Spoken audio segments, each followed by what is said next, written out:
नमस्कार मित्रांनो, ठरलं तर मग या सिरियलमध्ये काय घडले आपण ते बघणार आहोत. अर्जुन आणि सायली सदा आणि मैनाच्या घरी येतात आणि विचारू लागतात की तुम्ही खरं सांगणार का? आम्ही आजपर्यंतच खरं सांगत आलो आहोत असं ते बोलतात. पुन्हा तुम्ही खोटं बोललात तर खूप परिणाम वाईट होतील असं अर्जुन आणि सायली बोलतात. ज्यावेळेस काय घडलं तुम्ही आणि हिचा फोटो तुमच्या घरात कसा काय हे तुम्ही सांगा असं म्हटल्यानंतर मैना जी आहे ती फोर्स करते सदाला की सांगून टाका म्हणून. त्यावेळेस सदा सांगतो की गणपत शिकरे. त्यावेळेस गणपत शिकरेने महिपत शिकरेने तो फोटो लावायला लावला. महिपत शिकरेचं नाव जेव्हा त्यांच्या तोंडातून येतं त्यावेळेस आश्चर्य वाटतं. आणि इकडं खूप टेन्शन आलं असतं अस्मिताला, कारण तिचा नवरा म्हणजे सचिन तिला दुसऱ्या बाईबरोबर दिसलेला असतो. मी दिल्लीला जाणार असं ती बोलत असते. अर्जुनला तिकीट बुक करायला लावायचं असं देखील बोलत असते. त्यावेळेस तिच्या आईचा मोबाईल ती मागते आणि तिकीट बुक करायचा प्रयत्न करते. सचिनला कॉल लावायचा प्रयत्न करते, तरी देखील तो फोन उचलत नाही. शेवटी तू टेन्शन घेऊ नकोस असं अश्विन बोलतो. अर्जुनला फोन लावला तरी अर्जुन फोन उचलत नाही. याच्या काळजीने वेगळंच चालू असतं. इकडे महिपत शिखरचं नाव ऐकल्यानंतर तर अर्जुनला खूपच धक्का बसतो. सायलीला देखील धक्का बसतो. महिपत शिखरेचा या प्रकारांशी काय संबंध आणि आपली दिशाभूल करण्यामागं त्याचा मानस काय असं ते विचार करू लागतात. इकडे सचिन काही करून तिला टाळत असतो. त्यावेळेस तो कल्पनाला म्हणजे त्या सासूबाईला फोन लावतो आणि त्यांच्याद्वारे अस्मिताशी बोलतो. अस्मिता त्यांच्या संग बोलू लागते. त्यावेळेस तिला खूप बरं वाटतं आणि तिचा BP नॉर्मल होतो. त्यावेळेस कॉन्फरन्समध्ये आहे एवढ्या हळू आवाजात बोलण्याचं कारण काय असं विचारल्यानंतर ते कॉन्फरन्समध्ये आहे असं बोलतो. मी उद्या तुला भेटायला येणार असं देखील बोलतो, कारण उद्या मला गॅप आहे असं म्हटल्यानंतर ती देखील थोडी खुश होते आणि तो काही करून तिची खोटी समजूत काढतो. आय लव्ह यू म्हणून फोन ठेवतो. त्याच्यानंतर इकडे मैना बोलते, आम्हाला तुम्ही परत पोलीस स्टेशनमध्ये जमा करणार नाही ना, आम्हाला पुन्हा केस होईल.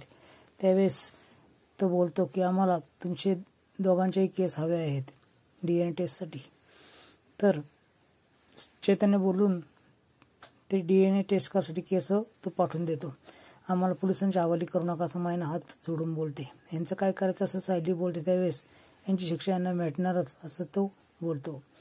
अस्मिता खूप खुश असते आणि डॉक्टरच्या नात्याने तुम्ही मला कॉफी किंवा नाश्ता ऑफर करता का असं अश्विन विचारतो. त्यावेळेस पूर्णाजी त्याला चांगलीच झापून काढते. तन्वीला या घरात जागा नाही, तिच्याविषयी आम्ही विचार करत नाही असं पूर्णाजी बोलते. त्यावेळेस डॉक्टरांच्या कामापुरतंच तुम्ही बोलत जा, नाश्ता किंवा चहाबद्दल तुम्ही बोलत नका जाऊ, हे तुम्हाला शोभत नाही आणि डॉक्टरांच्या नजरेने तुम्ही माझ्याकडे बघत जा असं तो अश्विन बोलतो. तिथून निघून जातो.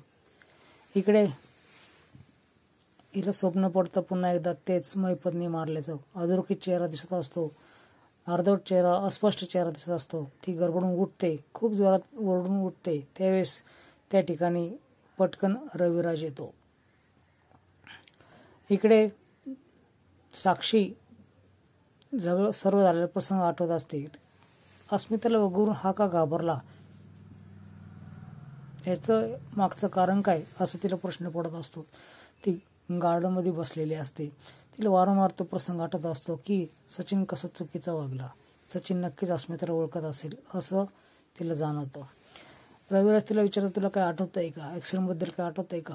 त्यावेळेस ती मला काय आठवत नाही, मी खूप टेन्शन घेतलं आहे असं तिला वाटतं.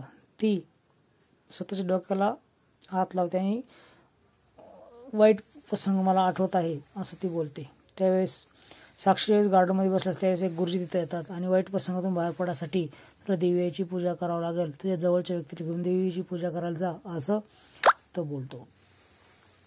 साक्षी तसं करते देखील. इकडे देवीचं पुढं ही पूजा करत असते आणि पूजा करता करता बोलते की काही करून मला मार्ग दाखव, मला या गोष्टीमधून सोडव. त्यावेळेस अक्षरशः देवीचं फूल खाली पडतं.